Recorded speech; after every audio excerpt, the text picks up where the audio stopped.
Последното от поредицата на интервюта е последно, но не и по важност. Всъщност тук съм с човека, който беше зад кулисите на всяко едно от събитията, които Инициатива за чиста среда проведе през последните 5 месеца. Казвам добре дошъл на Васил. Здравейте. Васко, здравей.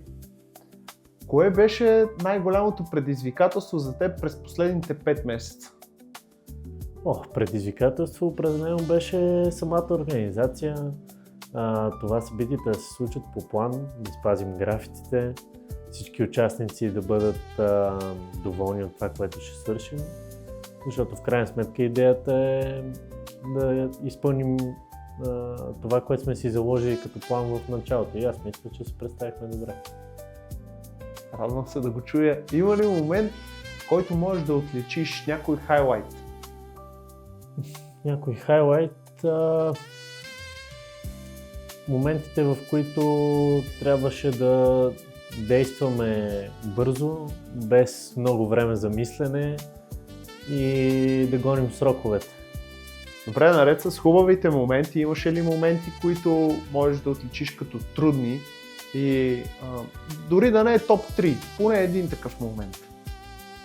Като трудни не бих казал, тъй като екипът ни беше много сплотен и добре действащ заедно. Единствено самата организация на събитието и това всеки да намери къде точно сме и как сме позиционирани беше леко предизвикателство. Добре, и един последен въпрос, който винаги задавам на всяко едно от интервютата. Какво е нещото, което ще си вземеш от проекта и занапред?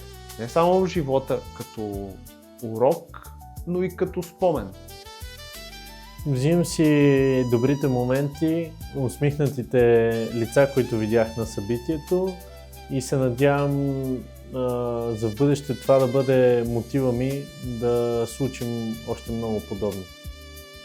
Благодаря ти много за искрените отговори, благодаря ти много и за изминалите 5 месеца, в които аз бях свидетел на ползотворната и всеотдайна работа, която ти даде за сдружение. Благодаря и аз.